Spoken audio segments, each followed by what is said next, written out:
नमस्कार, आप देख रहे हैं पंजाब केसरी और मैं हूं निकिता। आज हम आपको ऐसी शख्सियत से मिलवाना चाहते हैं जहां जिन्होंने 20 वर्ष की आयु में जालंधर के साथ साथ वो पूरे हिंदुस्तान का नाम रोशन किया है। आज हमारे साथ मौजूद है रेचल गुप्ता। रेचल गुप्ता, सबसे पहले आपको बहुत बहुत मुबारक हो, आपने मिस ग्रैंड इंडिया का खिताब अपने नाम किया है। Thank you so much. सबको बहुत बड़ा सत श्री अकाल मेरे से। जी। अ, मैं वो फीलिंग जानना चाहती हूँ सबसे पहले, जब आपके सिर पर वो गोल्डन क्राउन जो आपने अभी पहना भी है वो सजाया गया था, तो वो क्या फीलिंग थी? उस वक्त क्या महसूस कर पा रही थी आप? वो फीलिंग अनबिलीवेबल थी एक्चुअली। मैं रोने लग गई स्टेज पर बिकॉज़ मुझे मैं बिलीव ही नहीं कर पा रही थी कि इतने सालों बाद, इतना काम करने के बाद फाइनली ये मोमेंट आ गया है। एंड बहुत ही ब्यूटीफुल स्टेज था, बहुत ही ब्यूटीफुल शो था। सो एकदम से इतनी जल्दी जल्दी सब कुछ हुआ। मेरे क्राउन पर, मेरे हेड पर उन्होंने क्राउन रखा, फिर सैश लेकर आए, फिर एकदम से सब कुछ अनाउंस किया। बहुत ही अनबिलीवेबल था एंड मुझे बिलीव नहीं हुआ। I was so grateful and मैं बस अपनी फैमिली को ढूंढ रही थी क्राउड में कि वो किधर हैं। जी। जब आपने ये जर्नी स्टार्ट करी होगी तो उसके बारे में कुछ बताइए, क्योंकि काफ़ी कुछ फेस करना पड़ता है हमें कि काफ़ी सारी प्रॉब्लम्स आती है, चाहे वो सोसाइटी हो चाहे वो फैमिली हो। जब आप पूरी जर्नी पर निकलते हैं तब भी लोग जो होते हैं या कॉम्पिटिशन्स जो होते हैं, वो पूरी जर्नी के बारे में थोड़ा सा बताइए। Of course, I am very lucky कि मुझे अपनी फैमिली से 100% सपोर्ट था। ये एक बहुत बड़ा फैक्टर होता है बिकॉज़ काफ़ी लड़कियां लड़के अपने ड्रीम्स नहीं फॉलो कर पाते बिकॉज़ उनको वो सपोर्ट ही नहीं है। इस इस मुकाबले में मैं बहुत लकी थी। बट आई थिंक फिर भी बहुत कुछ फेस करना पड़ता है बिकॉज़ आज तक मुझे इतनी ज़्यादा कमेंट्स आते हैं लोगों से, सोसाइटी से, इंस्टाग्राम पर, हर जना आपको सपोर्ट नहीं करेगा। ऐसा कभी नहीं होता। सो आप लोगों से वो वैलिडेशन मत ढूंढो। आप अपने ऊपर बिलीव करो, आप अपनी फैमिली की वर्ड्स सुनो, आप अपने वर्ड्स सुनो। Don't look for anybody else. Because उसके बाद भी जब मैंने स्टार्ट किया, इतने चैलेंजेस आते हैं। आप देख लो, 2 साल लग गए यहाँ इधर आने तक। 2 साल। और लोगों को लगता है एक ही रात में बस ग्राउंड डाल दिया और मैं जीत गई, बट बहुत काम होता है इसमें। एंड इतना ट्रैवलिंग, इतना हेक्टिक स्केड्यूल, इतना सब कुछ होता है। बट सब कुछ के through you have to believe in yourself. आप अपना काम करी जाओ। जो कमेंट्स होते हैं उनको बिल्कुल मत सुनो, वो आएंगे। आप जो मर्ज़ी करोगे वो आएंगे। And just keep going. जी। मेरा सवाल आपसे अब अगला ये है कि जैसे आपने कहा कि आप आगे बढ़ते रहें, पीछे मुड़ के ना देखें, लोगों की ना सुने, पर जब ये पूरा इवेंट होता है कंपटीशन का, आपके ऊपर, आपके फेस के ऊपर स्माइल रहती है एक, वो एक कॉन्फिडेंस, क्योंकि इनसाइड बैटर बहुत चलती है, दिमाग में बहुत कुछ चल रहा होता है, पर वो एक फ्रंट पे जो है एक स्माइल रखनी है, वो कैसे आता है कि वो एक, कि पता नहीं चलने देना कि एक्चुअली चल क्या रहा है दिमाग में, और वो फेस पे आपकी स्माइल रहती है, उसके बारे में बताइए। What a sweet question. मैंने ना एक्चुअली कंपटीशन से पहले अपने आप को एक चीज़ बोली थी कि जो मैंने सोचना था वो मैंने सोच लिया है। अब स्टेज पर मेरे सिर्फ 2-3 घंटे हैं, मैं वो खुशी से निकालूंगी। चाहे जो मर्ज़ी हो जाए, ये मेरी अपॉर्चुनिटी है स्टेज पर लोगों को दिखाने को कि मैं कौन हूँ। चाहे मैं जीतूँ या ना जीतूँ, मैंने अपने आप को रिप्रेजेंट करना है। एंड मैंने खुशी से करना है। बस यही एक चीज़ है। जो ओवर थिंकिंग वगैरह है वो छोड़ दो। वो जो होना था हो गया है। अब जब परफॉर्मेंस का टाइम है, आप उस पर फोकस करो जी। बस। तो पूरे कंपटीशन के दौरान ये पूरा कंपटीशन जो है ह्यूमन टेस्ट कहा जाता है एक तरह से, कि आपकी बॉडी लैंग्वेज भी देखी जाती है, आपका कॉन्फिडेंस देखा जाता है, पूरी स्किल्स देखी जाती है, तो वो यहाँ यहाँ तक देखी जाती है, स्पीकिंग स्किल देखी जाती है। तो पूरे कंपटीशन को मद्देनज़र रखते आपकी कैसी तैयारी रहती है, क्या कुछ आप प्रिपेयर रखती हैं? क्योंकि अगर मैं यूथ की बात करूँ, कि बहुत कुछ यूथ जो है स्टार्ट करता है, डिसअपॉइंट होके कहीं ना कहीं निराश होकर बैठ जाता है, आपकी उम्र भी बहुत कम है, तो इस पूरे प्रोसेस का एक बताइए कि आप क्या कुछ चीज़ें वो हैं जो दिमाग में रखती है और आगे बढ़ती हैं फिर? आई थिंक ह्यूमन टेस्ट कहना बहुत ही एक्यूरेट चीज़ है एक्चुअली। बिकॉज़ इतना कुछ टेस्ट होता है। आपकी फ़िज़िकल स्ट्रेंथ टेस्ट होती है। जो मैंने नेशनल कॉस्ट्यूम डाला था पंजाब को रिप्रेजेंट करने के लिए, अगर आपने फ़ोटोज़ देखी हैं, बहुत बड़ा था, बहुत भारी था। उसको पकड़ कर चलना ही बहुत बड़ा टास्क था। एंड हर रोज़ स्केड्यूल्स ऐसे होती थी, हम रात को 4-5 बजे फ्री होते थे। एंड फिर सुबह उठना पड़ता था, फिर अगला दिन का स्केड्यूल शुरू होता है। सो एक बहुत ही स्ट्रेस में आ जाते हो आप, उसके साथ साथ आपकी ओवरथिंकिंग चल रही है, उसके साथ कैंपेन चल रहा है आपका, उसके साथ ऑनलाइन कमेंट्स सुनने पड़ते हैं, तो आपको एक इमोशनली बहुत स्ट्रांग होना पड़ता है। अंदर से आपको अपने आप को टफ बनाना पड़ता है, बिकॉज़ अगर आप इस कंपटीशन में आ रहे हो, आप ये बोल रहे हो कि मैं पूरी दुनिया की सुनूंगी बट अपना करूंगी, सो आपको ये अपने साथ रखना पड़ता है। मैंने बहुत कुछ सुना है लोगों से, हर जने से आज तक सुन रही हूँ, जीतने के बाद भी पूरा सपोर्ट नहीं है, अभी भी बहुत कुछ सुनना पड़ता है, बट इट्स ओके। आपको पता है कि आपकी क्या कैपेबिलिटीज़ है, आप क्या कर सकते हो, एंड आप बस वो याद रखो। जी। जालंधर का ज़िक्र करेंगे हम। जालंधर सिटी बहुत छोटी सी सिटी है और हर एक घर में चाहे जालंधर हो चाहे हिंदुस्तान में ये ख्वाब देखा जाता है, पर इसे पूरा मुकम्मल कोई कोई कर पाता है।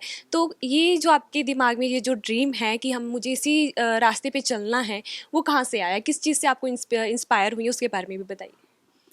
ये ड्रीम जब से मैं छोटी थी तब से ही था मेरे अंदर। सबको होता है कि मैं इंडिया बनूं, चाहे मिस यूनिवर्स, मिस वर्ल्ड में, और जो ये मिस ग्रैंड इंटरनेशनल है अभी दुनिया का नंबर 1 पैजेंट है, सबसे ऊपर है दुनिया में, बिकॉज़ इसकी 5 मिलियन से ज़्यादा फॉलोअर्स हैं और सबसे ज़्यादा व्यूअरशिप है वर्ल्ड में। तो और इंडिया ये क्राउन आज तक जीत नहीं पाई कभी भी। सो मैंने सोचा कि एक क्राउन तो मैं जीत चुकी हूँ इंडिया के लिए, और एक और क्राउन मुझे जीतना है, ये वाला मिस ग्रैंड इंटरनेशनल का गोल्डन क्राउन, जो इंडिया आज तक नहीं जीती। और ये ड्रीम मेरे अंदर छोटे होते से था। आई थिंक सबको ही होता है, थोड़ा सा तो हर लड़की को होता है कि मैं मिस इंडिया बनूं, इंडिया का नाम रोशन करूं। बट आई एम लकी कि मेरे पेरेंट्स ने मुझे सपोर्ट किया। आज तक वो मुझे सपोर्ट कर रहे हैं, उनके बिना मैं सच में ये नहीं कर पाती।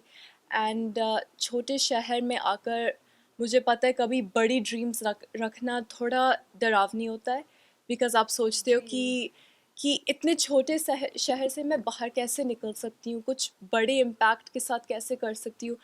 बट मैं बोलना चाहती हूँ भी कि बिल्कुल हो सकता है, सबके लिए हो सकता है। अगर ये मेरे लिए हुआ है, कि आपके लिए भी हो सकता है। आप अपनी ट्रेनिंग करो, अपनी प्रेपरेशन करो, एंड कुछ भी हो सकता है। अगर आपको पता है कि आप इस जॉब के लिए बेस्ट पर्सन हो, फिर आपको कोई रोक नहीं सकता। और मेरे लिए जालंधर शहर चाहे छोटा सा है, मेरे लिए सबसे स्पेशल जगह है इस दुनिया में। मैं जहाँ मर्ज़ी जाऊँ, मैं एंड में आके जालंधर मुझे वापस बुलाता है, पंजाब की मिट्टी मुझे वापस बुलाती है। एंड आई थिंक कि तो जो जालंधर के वैल्यूज़ हैं, जो पंजाब की वैल्यूज़ हैं, उन्होंने ही मुझे बड़ा करवाया, उन्होंने ही मुझे इस स्टेज पर यहाँ तक वो लेकर आए हैं। जी, आपने जालंधर का ज़िक्र किया ही है कि आपने इतना बड़ा खिताब जीता, ठीक है, मिस ग्रैंड इंडिया बनी और एक ग्रैंड वेलकम हुआ आपका। तो जब वो फीलिंग कैसी थी जब पूरा जो जालंधर वासी हैं आपके स्वागत के लिए ढोल नगाड़े बजा रहे हैं, बुकेज़ आ रही हैं, तो वो फीलिंग भी बताइए। ग्रैंड वेलकम अमेजिंग था, अमेजिंग। मैं कैसे बताऊँ आपको। अगर आपने वीडियोस देखी हैं, इतने ज़्यादा लोग थे। पहले तो मैं बहुत खुश थी कि इतने लोग आए हैं मुझे सपोर्ट करने के लिए, एंड फिर मुझे एकदम से लगा कि अच्छा, बहुत रिस्पॉन्सिबिलिटी है, इन सब लोगों को मुझे प्राउड करना है। ये सारे लोग मेरे लिए आए हैं, अब ये सब देखेंगे कि आगे भी जीतना है। और फिर एकदम से मैं इमोशनल हो गई बहुत ज़्यादा।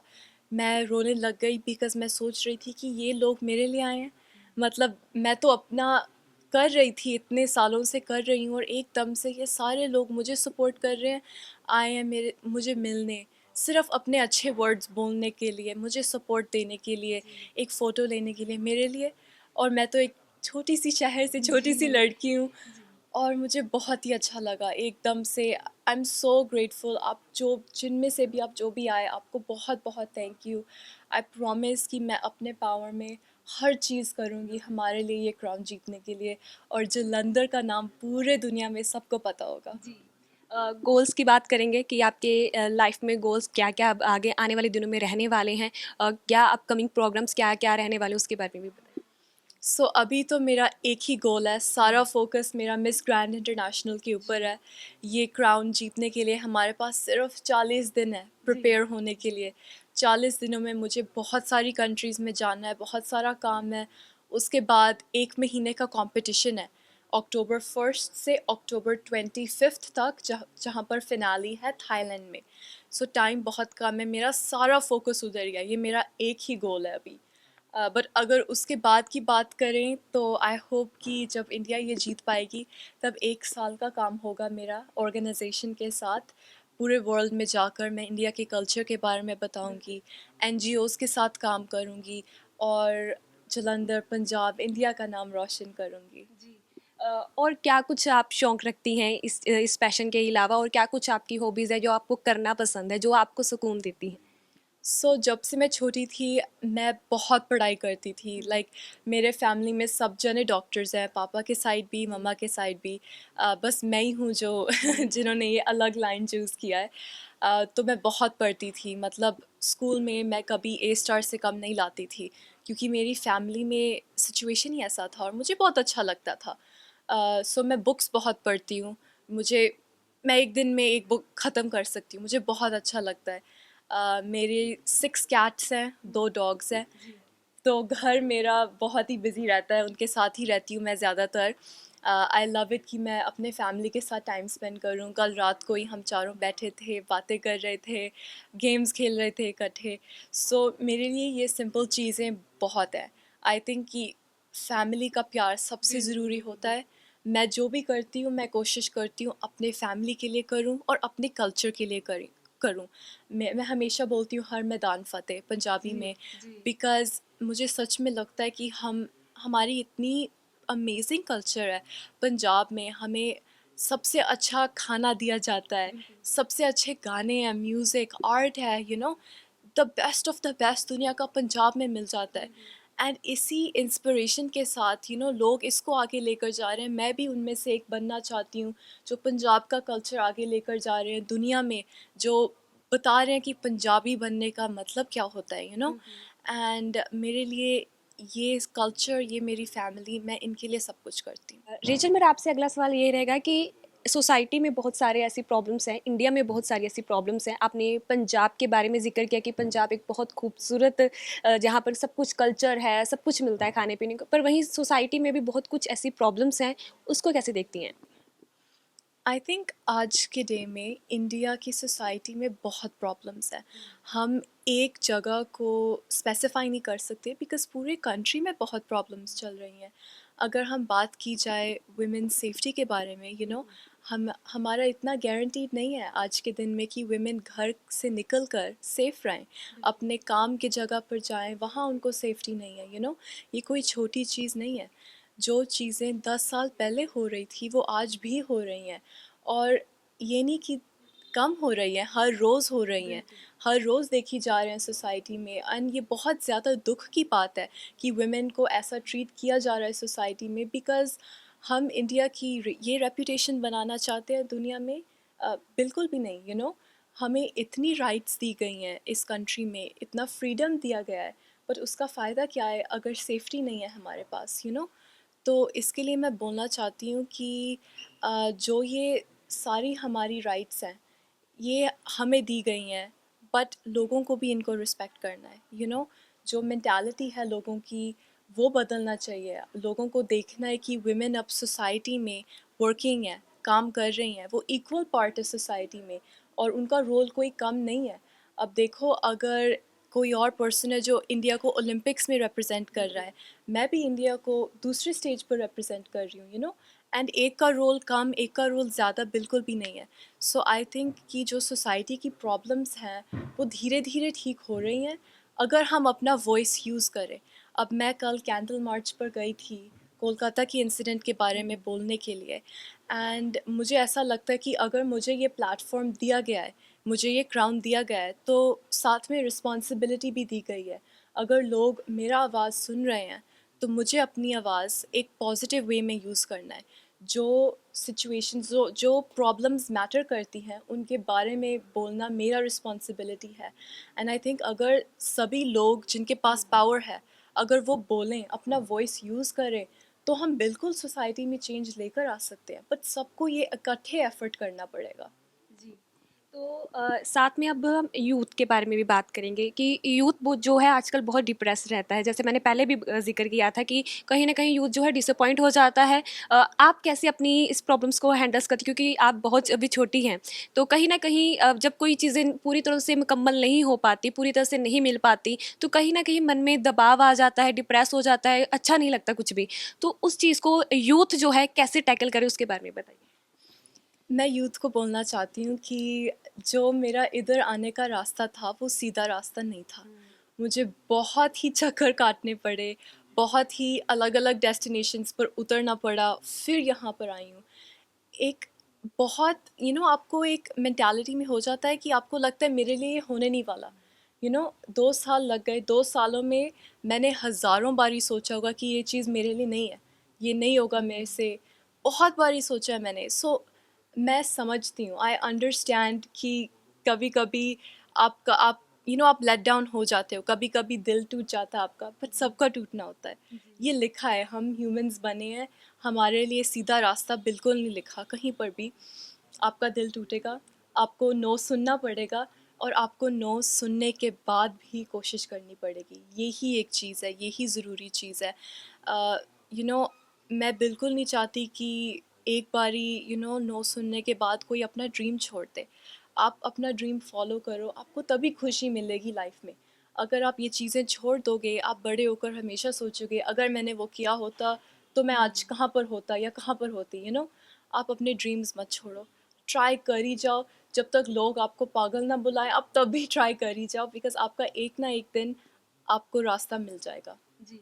तो यहाँ पर आपने फैमिली का आपने कहा था कि मुझे पूरा-पूरा सपोर्ट है, और किस चीज़ का आप किस किन-किन लोगों का आप धन्यवाद करना चाहेंगी जिन्होंने आपको यहाँ पर पहुँचाया है? क्योंकि आपने मिस ग्रैंड इंडिया जीता है अभी हाल ही में, उसके साथ मैं उम्मीद करती हूँ कि आप मिस ग्रैंड इंटरनेशनल भी जीतें। तो ये पूरे सफ़र के दौरान आप किन-किन लोगों का शुक्रिया अदा करना चाहेंगी? डेफ़िनेटली फ़र्स्ट माय फैमिली, जैसे मैंने बोला।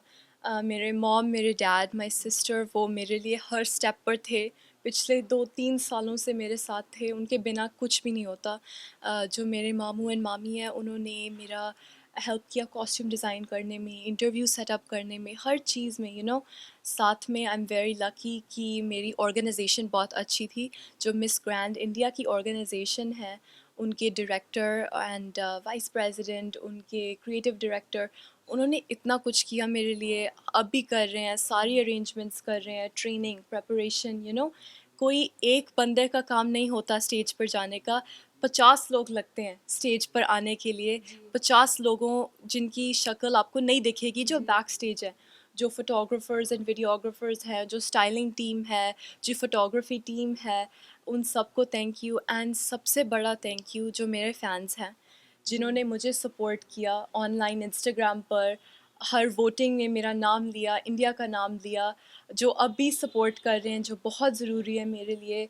जो मेरे फ़ैन्स इधर आए विज़िट करने के लिए, मुझे फ्लावर्स दिए उन्होंने, होम कमिंग पर आए, और जो आगे जाकर भी सपोर्ट करेंगे, उनको बहुत बहुत थैंक यू।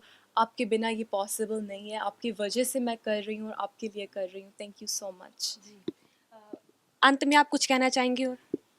मैं सिर्फ एक मैसेज दोबारा बोलना चाहती हूँ कि प्लीज़ आप अपने ड्रीम्स पर गिव अप मत करिए, बिकॉज़ मैं भी एक लड़की हूँ छोटे शहर से, और बहुत बड़े ड्रीम्स हैं मेरे, और स्टेप बाय स्टेप आप अपने बड़े ड्रीम्स को अपने लाइफ में लेकर आ सकते हो। पहले आपकी ड्रीम्स इधर होती हैं, आपके माइंड में पूरी होती हैं, फिर आपके लाइफ में पूरी होती है।